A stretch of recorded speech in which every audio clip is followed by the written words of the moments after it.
Get ready and strap in for the One Love HTX show, where all our conversations are always raw, unfiltered, and never staged. We can also be found on Instagram, all major streaming platforms, and westcliff.org. Check us out at onelovehtx.org for more info or ways to support the show. Now get ready to dive into conversations you won't always have in church with your hosts, Joshua Duffy and Daniel Salsi.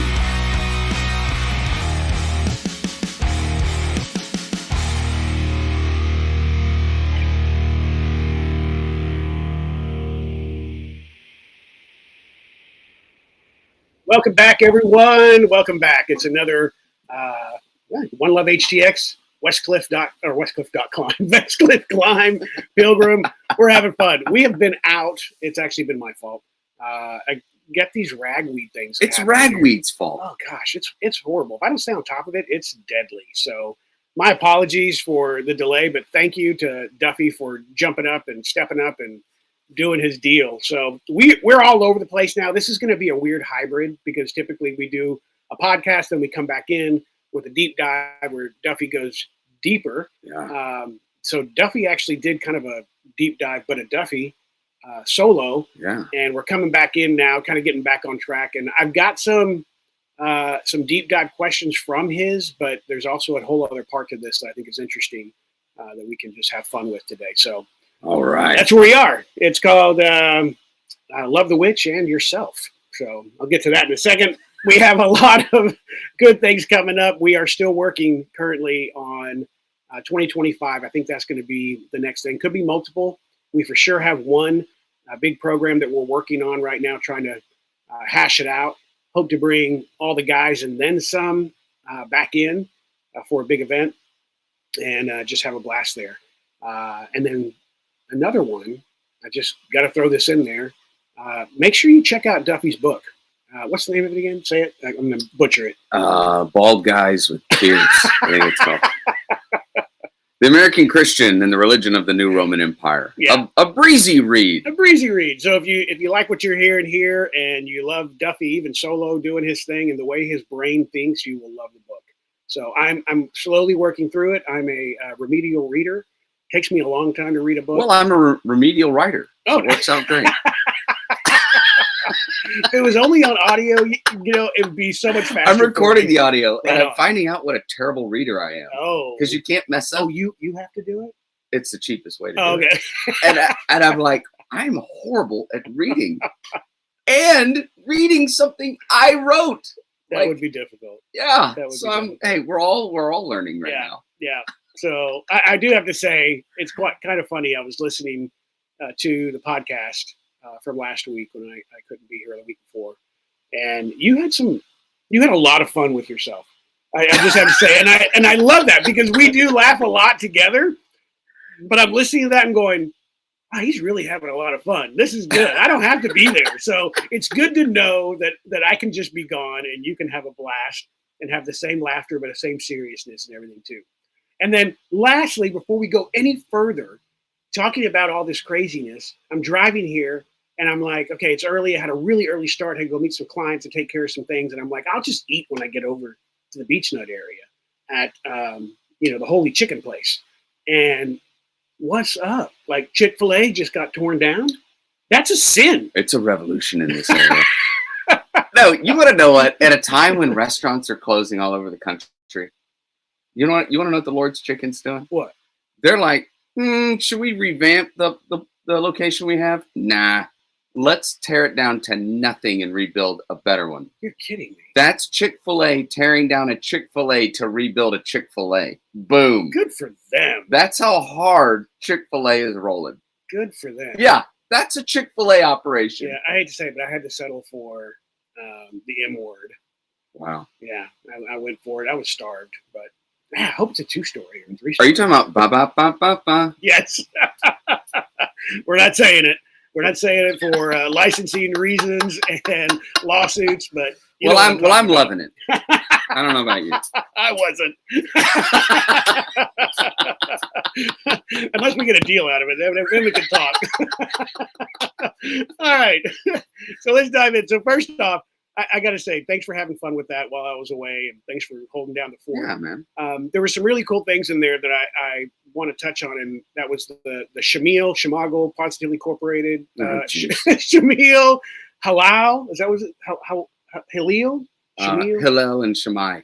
Oh, Shammai. Yeah. And Hillel. Yeah. Okay, so teachers, two different versions, and then of course then you brought Jesus in there, which I thought was really interesting. And I think where this has just spawned, because it was, you're giving that, I'm having conversations, I'm away, I'm going through things, and I'm like, whoa, this is really interesting the way this always plays out. Because essentially, and that's some people that I was talking to, one said, I will never follow Jesus. And I go, why? And she said, because he's perfect. And that's not fair. And I went, okay, that's interesting concept. And I have thoughts on that I'm not going to necessarily go into. I live in a bubble. Well, I haven't had anyone say anything like that to me. Really? In like 20 years. It's so interesting, the people you get to talk to. I think it's interesting. It's like you come in every other week or whatever, and it's like you've come in from another planet. No. You're like, let me tell you about planet real world. Meaty. Yeah, and I'm like, people say that? I don't even know anymore. I know, yeah, yeah. It's cool, but you know, and I get that, but I believe with that in particular, there's hurts there. Sure. But also listening to Jesus too was really interesting, because I'm listening to you talk about this, and I'm going, wow, this does, if you're outsider looking in, makes everything. First there was one, like you said, just don't eat of the tree. Yeah. Then there were 10, then there were 613, and then Jesus comes along, and the outsider looking in goes, well, now you just made it unattainable. It doesn't matter. Like, I'm screwed either way. At least I had a chance at 613, but now, just thinking, I'm screwed. But that's the way people do see it. Yeah. Sure. And so with that, I'm gonna let you talk in a second. With that, it also spawned this whole other thing that was going on, and hence the title, you know, Love the Witch and Yourself. Yeah. I think even as Christians, and it's something that I battle with, that we get so immersed into this culture of God and religion and Jesus and church and everything, that sometimes when something happens around us, like, I don't know, we meet a witch, or we meet someone who's extremely addicted to something and wreaking all kinds of havoc through their family. Yeah. Maybe it's your own. Wow. And we are quick as Christians to go, well, look at that. Right. If only, you know, I don't know what their problem is. Like they're screwed. They're doing this, they're doing that. Right. And the judgment just passes so quickly, when really, forget the outsider looking in, look at this a different way. What Jesus is saying is, none of you have a right to point the finger. Yep. None of you. Yeah. And I still love you. Yeah. Like that was crazy to me, because I do get the outsider looking in.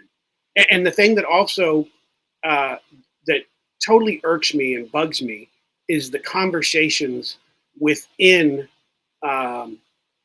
Christianity, groups, churches, whatever, where we talk about the lost. Because that would be, you meet a witch, oh yeah, she was lost, or you meet someone who's, you know, extremely into something else, whatever it is, put it there. Oh, they're lost. Yeah. You sit in church, you bring a friend, and they go, we're trying to reach the lost, and you're like, wait, like you're sitting right here. You know, stop saying that, because to them, you in the back, right. To them, it's like they don't even. I think a lot of them, I say this, like don't know that it's fully wrong. Like what they're into is what they're into.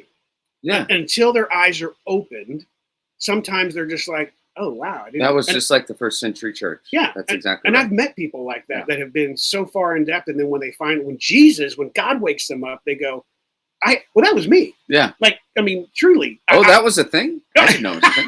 You know, like, I remember like talking to one of my counselors going, well, I don't understand. Like, why can't I love multiple women?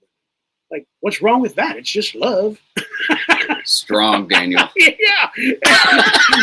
And he sipped his coffee, so I couldn't see his smile. But I'm like, but when you're in it, you're in it. And so approaching that. So really interesting conversation that you had there. And I loved it because I think even as Christians, as believers, we all have spots in our life where we are lost. Yeah. All of Period. us. Yes. All of us. And I think what's cool about what he actually did there is everybody would have looked at the Pharisees as like, wow, they live a cut above us. Yeah. They would have looked over and been like, oh, well, they're here in their thing. But so at first it's like he affirms that, you know, there's not going to be a single pen stroke of basically more or less of the law that's going to pass away. Like it's all legit. Yeah. So everyone's like, you know, 3/4 of the room just went, oh, crap, you know? Right. And then once he introduces motive, the thing about it is he already killed 3/4 of the room. Yeah. They already knew, well, I'm not like that Pharisee over there. I can't possibly be like him. I'm out. Right. Well, then you have they're standing up a little bit taller because he introduces motive. Now they're out. Right. So now everybody's clear. Oh, none of us actually meet God's standard. Yeah. We're meeting each other's standard. Yeah. And we've created a ranking system. But if we want to understand God's righteousness, it goes beyond physical actions. It's down to the heart of the person. And like it's almost like he just kind of just took like and just cut everybody to the exact same size. But then what's so cool is then some of those words are so tender and kind and compassionate and life-giving.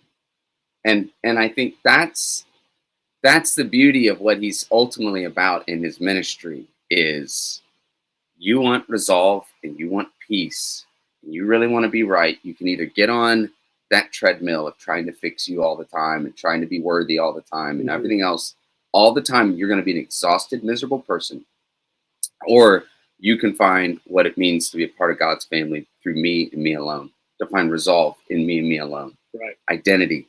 And so that's the beauty of what he does. Now that fights against our desire to be righteous in and of ourselves. It feels good when a pastor gives you a checklist and in your mind you're like, did it, nailed it, on it. I wish my, that's it. I sure wish my cousin was here because he needs to be here to hear this. We all do that. Yeah. Until you introduce the heart.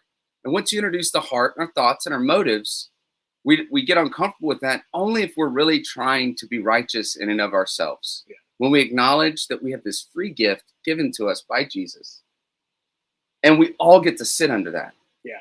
That's freeing for all of us. Yeah. And the people who don't get that, I'm not saying they're never going to get it, but that's a miserable existence, ultimately. Mm-hmm.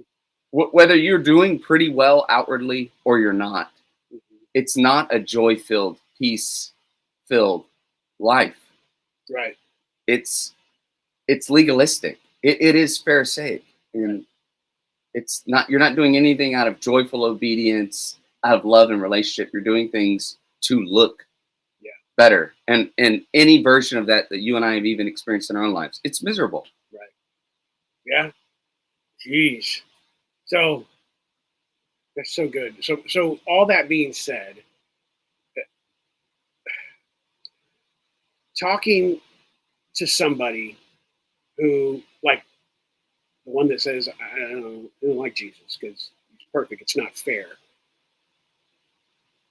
Looking now that every single one of us are on the same playing field, whether you consider yourself a Christian compared to the person that you consider lost. Yeah. Right? Who cares? Like, we're all on the same playing field.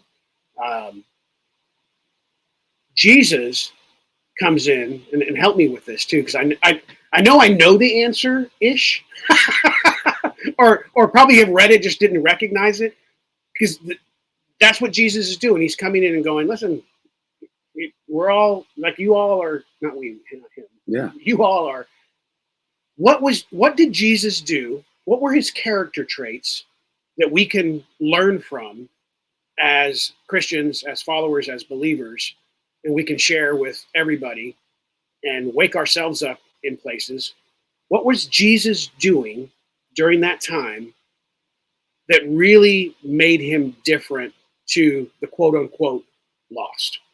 I'd say a few things. Okay. Service, sacrifice, humility are some characteristics of his. No matter what. No matter what they look like. That's it. He was fearless with the truth, and yet just as fearless with administering grace and compassion.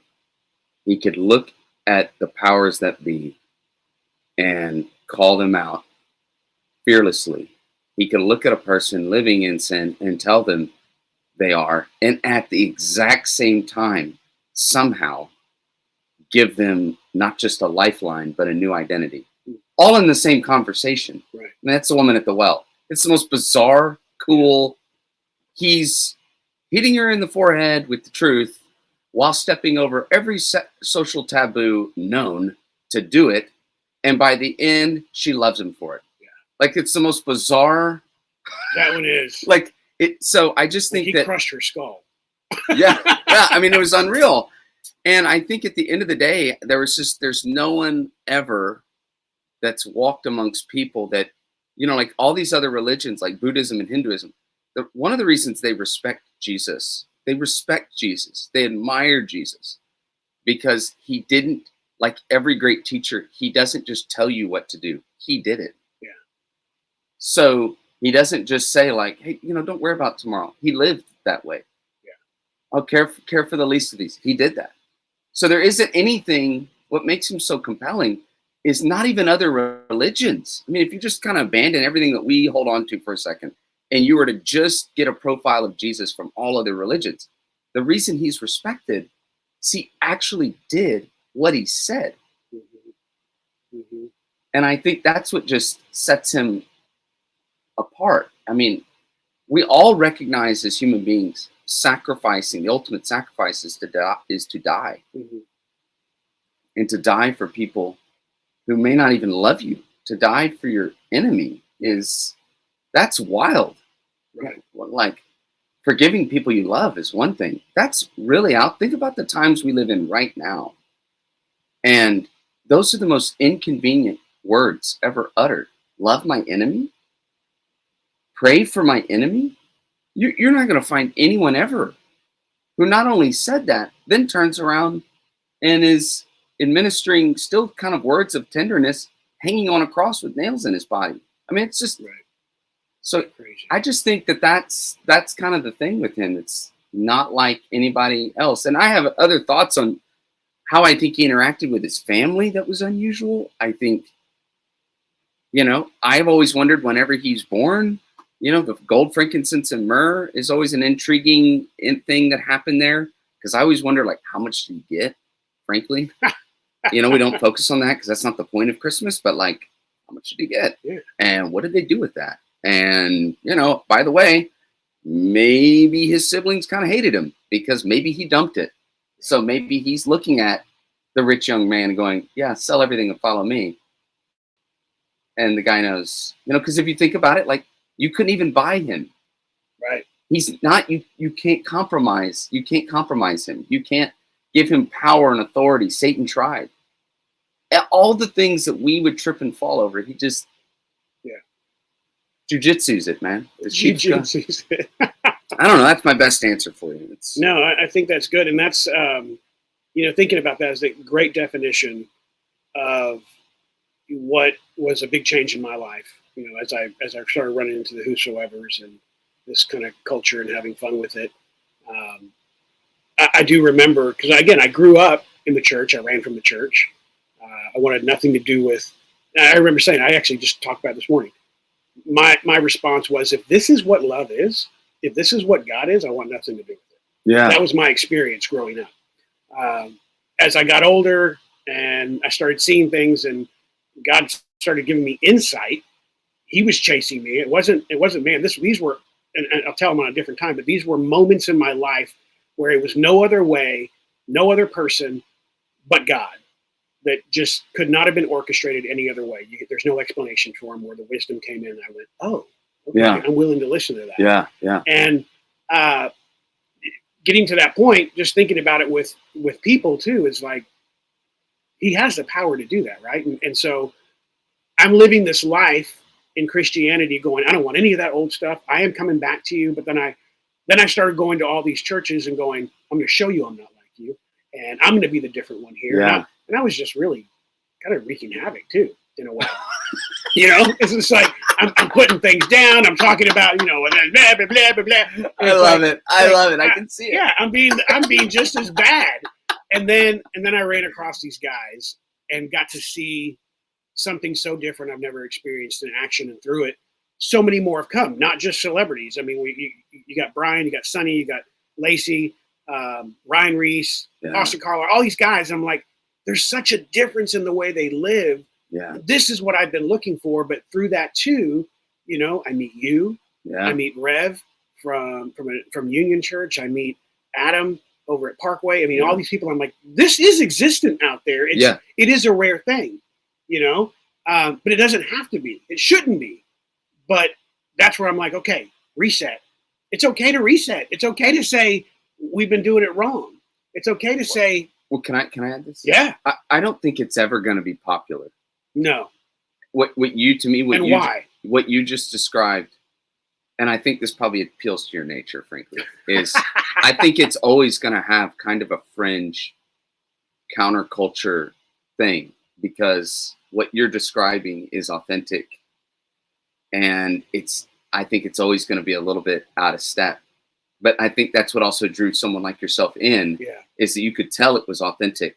But I think it's not in line with the revenue making machine that, or the corporation style of church. But if you follow Jesus, that it never was. Right. So I think that's kind of the interesting thing. Like, that was always a grassroots, borderline underground, countercultural thing. And who all's being reached by the gospel? You're never quite sure how far, and that was, I think I referenced that last week, or 2 weeks ago, with, all of a sudden in Caesar's court, Paul is like, and please send my love.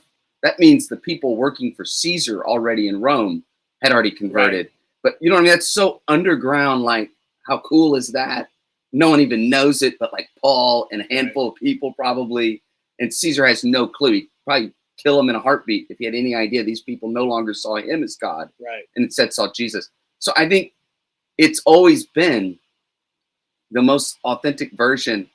I'm not against people worship. I'm a pastor. I'm not against us getting together and worshiping at a place and it having a name and a sign on the street and everything else. That's cool. But I think that X factor that you're describing has to be there. Yeah. Of the grittiness of where culture and brokenness collides with the Word of God. And is that happening?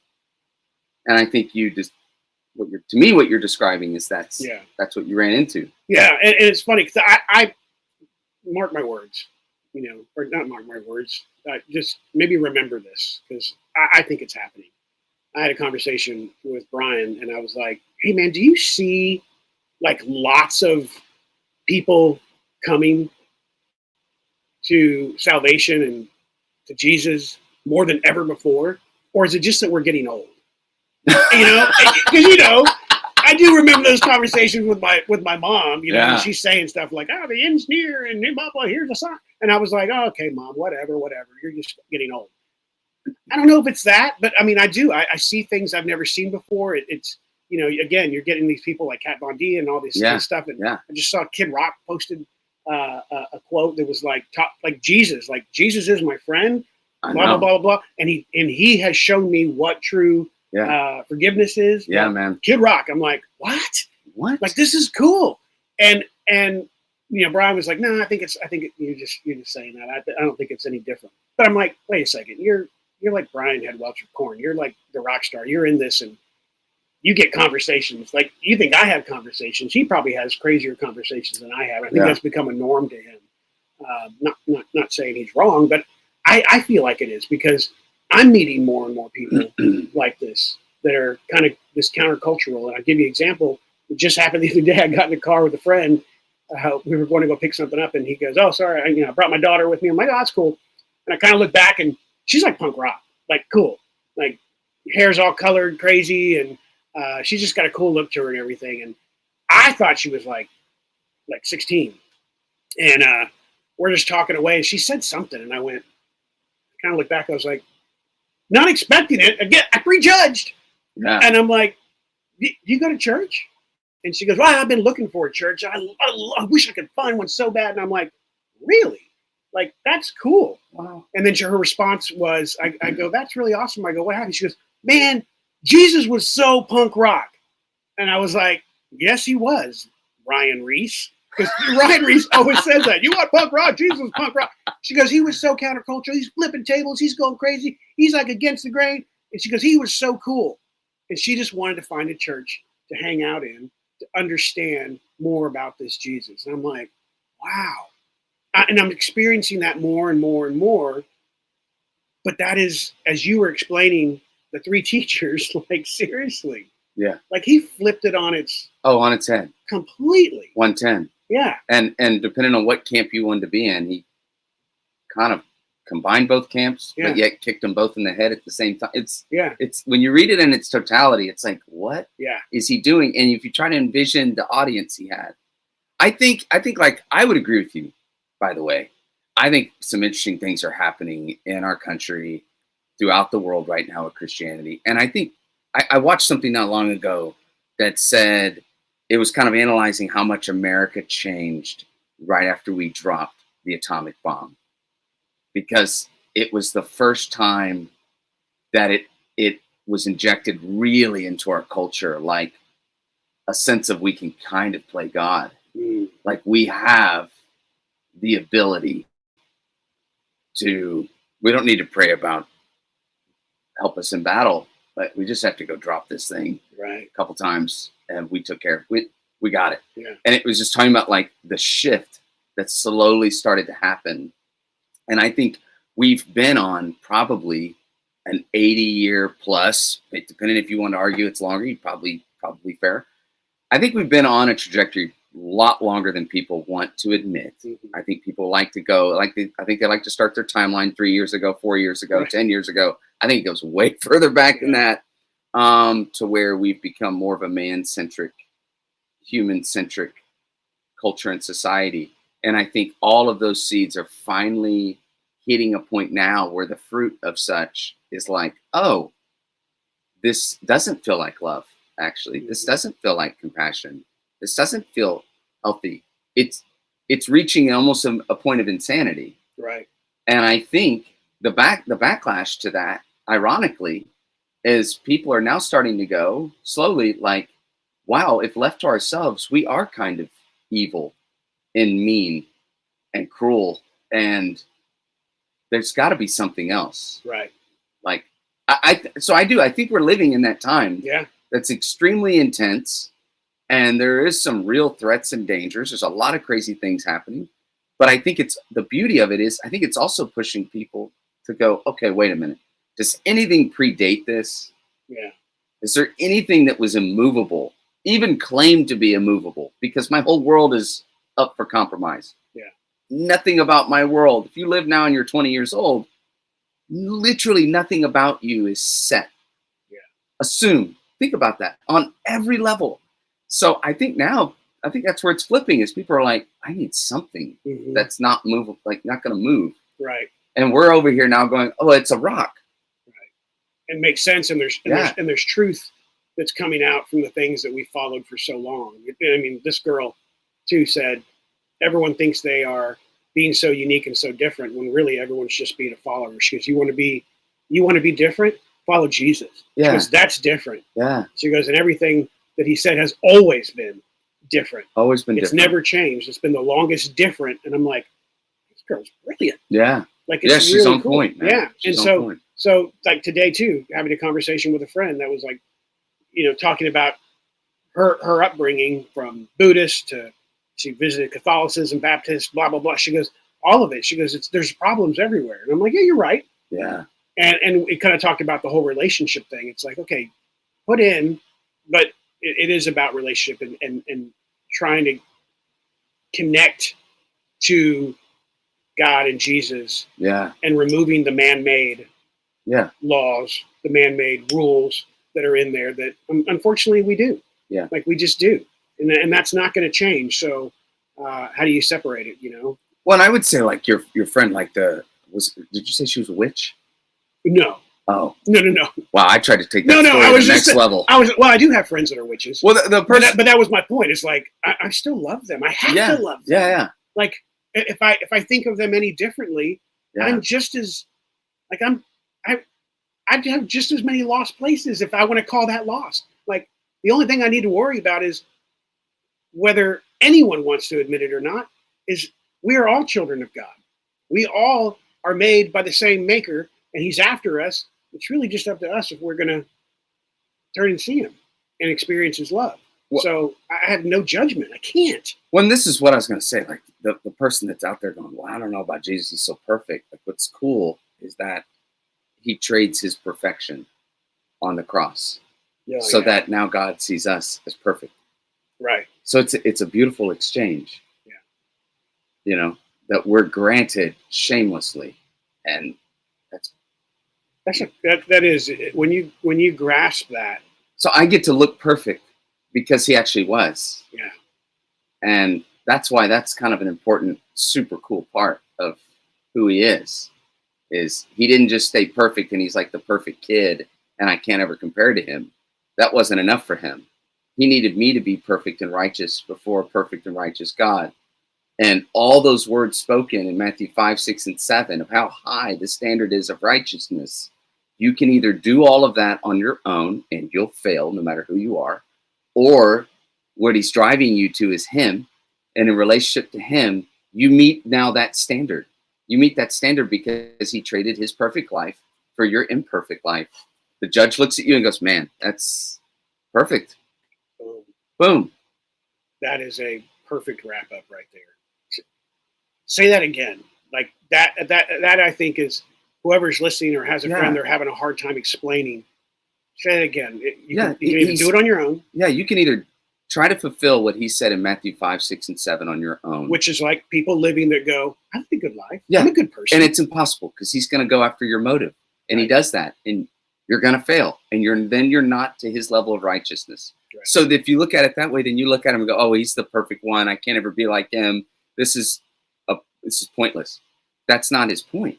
What he's trying to do is drive you to a relationship with him. He's perfect. He trades his perfection on the cross. He becomes our imperfection. Now, because of his sacrifice and simple faith and trust, we are covered by him. So when a father looks at us, we meet that standard. We meet that standard because of Jesus. He trades his perfection so that we get to receive it. Right. It's a shameless exchange. And the Father doesn't answer the Son on the cross when he says, my God, why have you forsaken me? Because he sees our junk on his kid. Mm-hmm. I'm not talking to him. Right. I can't even look. So now, in simple faith and trust in Jesus, we get to be brothers and sisters with him. That's what Hebrews says. So now I'm perfect. Right. I love it. And I think that's the beauty of it too. I meet that standard of righteousness. Does that make sense? Yeah, 100%. 100%. And that's the beauty of it. And I think too, where we get lost sometimes is we think because we've been introduced to Jesus, because we've been introduced to this great love, that we have to get it all right pretty quickly, or we're told that. Yeah. We're told, and it's so untrue. Like that is, it's the heart. We've said it over and over again. It's the heart he's after. And once he gets the heart, it's up to him how quickly he wants to change things and do things and reveal wisdom and reveal these moments of just understanding, etc. Our goal is to be obedient and follow to connect, to love, Yeah. to give him our heart. And Amen. through that, I don't know what the time is for everyone. It's all different. I still have junk I'm working through. I still have stuff that that pops up. We all do. We all do. But he has my heart. Yeah. He has your heart. Yeah, so, man. That's cool. Love it. Okay. Gosh. You want to pray us out? Absolutely. All right. Let's do it. Jesus, we just thank you so much for who you are. We thank you that you're bringing Daniel back on the mend. Ask you to be with him and his family as well. Lord, we know that in our listening audience, we have some that today this is just a reaffirmation and a source of encouragement that they're not alone, to kind of spur them on in their faith today. We also know that there are others that they're still trying to make sense of who is this Jesus. Are we in competition with him? Is he really just out to burn us and smoke us, or does he want actually a relationship with us? And we just ask Jesus that you would move in this conversation in such a way, and you would open up the hearts and minds of those who are really wanting to know what it means to have your righteousness be given to us, this beautiful free gift, just by simple faith and trust. So we love you. We thank you for conversations like this. We thank you that you're allowing our voices to be carried all over the world.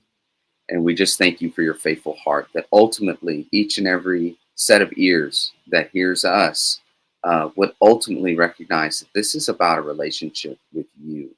It's deeply personal. It's so, so beautiful. And it's wrapped in grace and mercy and love. It's in your beautiful name, Jesus, we pray. Amen. Amen. And challenge of the week, think about this. Think about one person that you get angry with thinking about, or maybe it's a group. Who knows? Something like that. Say a prayer. Ask God to show you how to make that love, how to love what we think is unlovable. Right on. And change is coming. Love you guys. Peace. Love you guys. Bye.